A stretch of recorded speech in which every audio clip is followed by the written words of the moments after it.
এটা বিশেষ খবৰ এইবাৰ স্মাৰ্ট মিটাৰক লৈ অদ্ভুত মন্তব্য দিছে অদ্ভুত আখ্যা দিছে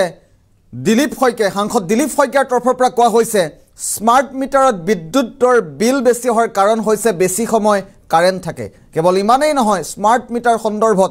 কি অদ্ভুত মন্তব্য কৰিছে সাংসদ গৰাকীয়ে প্ৰতিটো তথ্য জানোৱাৰ চেষ্টা কৰিম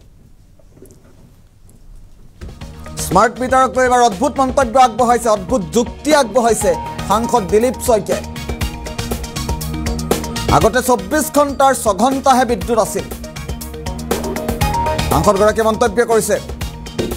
সেইবাবে মানুহে বিদ্যুৎ ব্যৱহাৰ কৰা নাছিল বিল কম আহিছিল আৰু এতিয়া বিদ্যুৎ বেছি সময় থাকে এতিয়া 24 ঘণ্টাই কাৰেণ্ট থাকে সেয়েহে মানুহে বেছিকৈ ব্যৱহাৰ কৰিছে আৰু সেইবাবে বিদ্যুৎৰ বিল বেছি আহিছে বুলি মন্তব্য কৰিছে বেছিকৈ ব্যৱহাৰ কৰাৰ বাবে স্মাৰ্ট মিটাৰৰ বিল বেছি আহিছে আগতে এখন ফেন চলাইছিল এতিয়া এসি চলায় এই মন্তব্য কৰিছে দিলীপ শইকীয়াই স্মাৰ্ট মিটাৰে বিলৰ কোনো হাল সলনি কৰা নাই দিলীপ শইকীয়াৰ তৰফৰ পৰা কোৱা হৈছে স্মাৰ্ট মিটাৰ ময়ো ব্যৱহাৰ কৰোঁ মই পাৰ্থক্য পোৱা নাই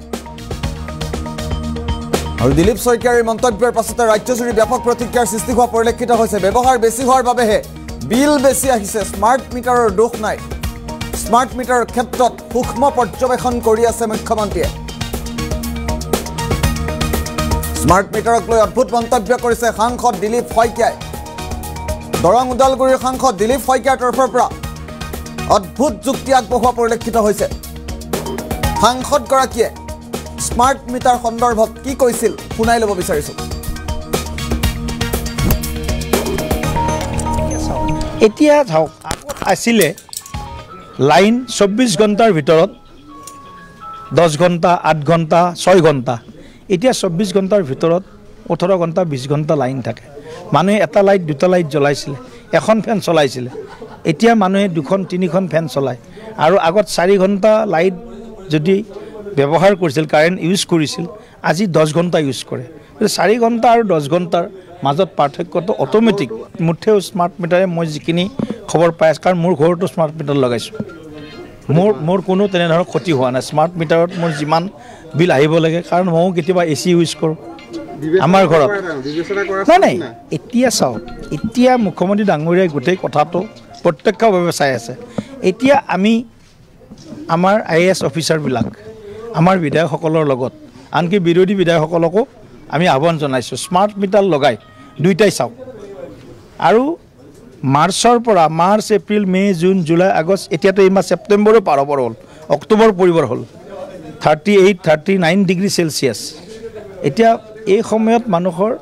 কনজামশ্যনটো যথেষ্ট বেছি এই 6 মাহ 5 মাহত এই সময়ত মানুহৰ বিল নৱেম্বৰ ডিচেম্বৰ জানুৱাৰী ফেব্ৰুৱাৰীতকৈ বাঢ়িবই এইটো একদম মানে কনজামশ্যন এটা মেইন বস্তু কনজামশ্যনৰ কাৰণে বাঢ়িবই আৰু কনজামশ্যনৰ কাৰণে আৰু আজিকালিতো মানুহে